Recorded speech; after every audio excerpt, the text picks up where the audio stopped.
The Seventh Tower by Garth Nix. Book 5. Into Battle.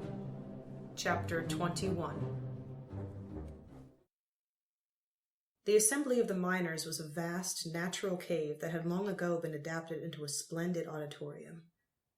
Its sloping floor had been shaped into broad terraces and the protruding rock at its southern end sculpted into an imposing pulpit. In its heyday, during the construction of the castle, it had regularly held gatherings of 20 or 30,000 people. That time was long gone, and much of the vast chamber was dim now, the sunstones on the ceiling far above faded. The underfolk used a fraction of one of the terraces to store stone bottles of oil, but otherwise the hall was deserted. The assembly was an ideal gathering place for Milla and her ice carls. It had many entrances and exits. Most importantly, a very broad corridor leading to the clear ascender, one of the major stairways of the castle that led all the way from the lowest underfolk levels to the beginning of the violet. Milla's strange cavalcade of crone, spirit shadows, damaged Benham, spirit-departed Jarnal, dozing Ebbet, and wounded Crow had arrived in the assembly without difficulty. They had seen underfolk on the way, but they had quickly scuttled away when they saw the spirit shadows. Apart from them, the lower levels of the castle were quiet. They saw no other spirit shadows, and there was no sign of any general alarm. There had not been any attempts to close the many doors and gates that had probably not moved for centuries, or decades at least. Malin made her patients as comfortable as she could near the pulpit, while Milla and Audris traversed the terraces of the assembly. Satisfied that there was no ambush there, and that it would be easy to both attack or retreat from, Milla returned to the others to wait for her first warriors to arrive, and to speak to the crones through Malin. It wasn't a really long wait, less than 8 chosen hours, but it felt like one. Milla was acutely aware that the chosen, forewarned by Jarnal, could return at any time. Or the free spirit shadows already in the castle might decide to attack both the chosen and her little band. Milla wondered what the bound spirit shadows would do if they were confronted by their brethren. Would their bindings force them to fight? After all, the chosen employed a variation of the prayer of a steer, which, as far as Milla knew, could not be thwarted. The free spirit shadows probably wouldn't attack until the veil was destroyed. They would have to bring a vast host from Einir to overcome both the chosen and their bound spirit shadows. They couldn't do that until the veil was destroyed and the light made them more powerful. The question was, how damaged was the veil already? Milla wished Crow was conscious, so she could ask him what he had learned in the Red Tower. She knew that he and Tal had gotten the keystone, but not much else. A slight sound alerted Milla to movement near one of the nearer entrances. She crouched, knife and talon ready. Audra slid across the ground to her right side and reared up. An ice carl slipped around the corner. A shield maiden. She saw Milla and gave her the good hunting sign, 2 fingers held straight down and whisked to the side. Milla returned the sign.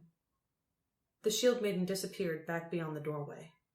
A moment later, she returned. A shield mother came next, followed by a tide of shield maidens and hunters. The shield mother clapped her fists briefly at Milla, then turned to direct her followers to fan out as they entered the chamber, tapping each one as they passed and pointing them in different directions. All the ice carls carried airweed draped across their hunting packs, in case they had to fight their way back through the heatways. Milla was pleased to see that forethought. More and more ice carls poured in. Another 4 shield mothers arrived, each clapping their fist to Milla before joining the first shield mother to confer briefly, then direct their maidens or hunters to join different groups. Milla waited patiently. This was always the way of the hunt.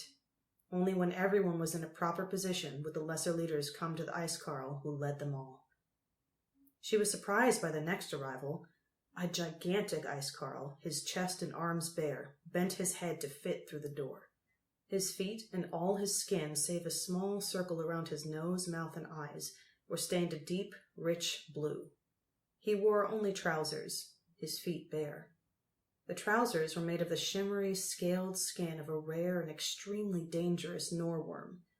Around his waist was a heavy chain of golden metal, the links as thick as Milla's hands.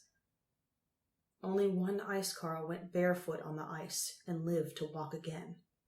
He had to be the famous sword thane, Jarek Bloodswimmer.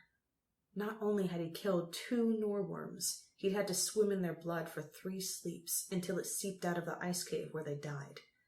The blood had permanently transformed his skin, making it very tough and resistant to cold and fire. Jarek was a wilder. The chain was his weapon.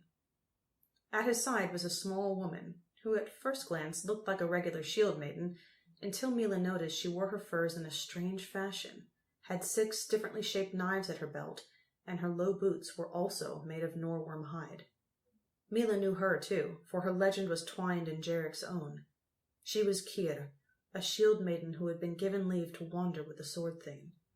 She was Jarek's companion, the only Icecarl who could control, at least a little, his wilder rages. He never harmed her, and she could bring him out of the fury. The crones considered this to be an important service, so she was not required to join a hand. Jarek and Kyr saw Milla and clapped their fists to her before heading up to watch yet another entrance. Milla was surprised, caught staring at them. She was almost too slow to clap her fists in return. She had seen some other, less famous sword thanes on the mountain, but had no idea that Jarek and Kyr had joined them. More shield maidens came in, then 2 free folk, Gil and Ferric. They started to head toward Milla, then hesitated, not sure they should approach because the shield mothers hadn't done so. Milla beckoned them over. "Don't worry," she said. "The shield mothers are just getting everyone sorted out. Where are Clovel and Inky?" "They're showing some of your people the air we'd like," Gil reported. She kept staring at all the arriving Icecarls, obviously excited by the activity. "Then they're going to try and convince some of the Fatalists that the time has finally come to break free." "Good," said Milla. "I'm glad you have come back, because I wanted to ask you if you will be guides. We will need you, and as many other free folk as you can gather, to show us the way to different parts of the castle, particularly the chosen levels." "Sure," exclaimed Gil. "My parents were table washers for the red, orange, and yellow commons. I know those levels really well." Ferric was silent. Milla saw him swallow and twitch nervously. "Though we will need someone here, too," she added quickly. "This will be our ship home, for the crones and the wounded. We will need a free folk here, one who knows these lower levels. It's an important job.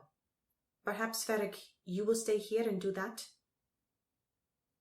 Milla had once valued courage above all else, but since then she had been in the Hall of Nightmares, and she knew what that place could do to a child, one who did not know how to call the crones to save them from bad dreams. Ferric was such a child. Yes, I will," said Ferric, looking relieved. "Good," Milla replied. She saw the shield mothers turn and approach. There were 20 of them now, which met 20 hands of shield maidens, 240 in all, plus maybe another 100 hunters, and Jarek and Kyr. "Perhaps you will see how Crow does." She moved away from them, toward the shield mothers. This would be the first real test of her command. They were in enemy territory now, and their full force still on its way. Would the shield mothers obey her? Out of the corner of her eye, Milla saw Malin leave Crow's side and hurry over. The crone was not going to let Milla talk to the shield mothers alone. "I greet you, shield mothers," Milla announced, hurriedly closing the gap. At least she would get a few words in before Malin caught up. "War Chief," rumbled the reply. Some of the shield mothers said the title more easily than others, Milla saw. "Come," she said. "We will take counsel. Ah, there is the crone Malin. I will ask her to join us." Since Malin was at that time only a few stretches away and obviously not to be left out, the shield mothers knew that this simply meant Milla was not going to wait for the crones to tell her what to do. Some of them nodded slightly in approval, but at least as many had faint, barely impolite scowls. They were not going to make this easy for Milla.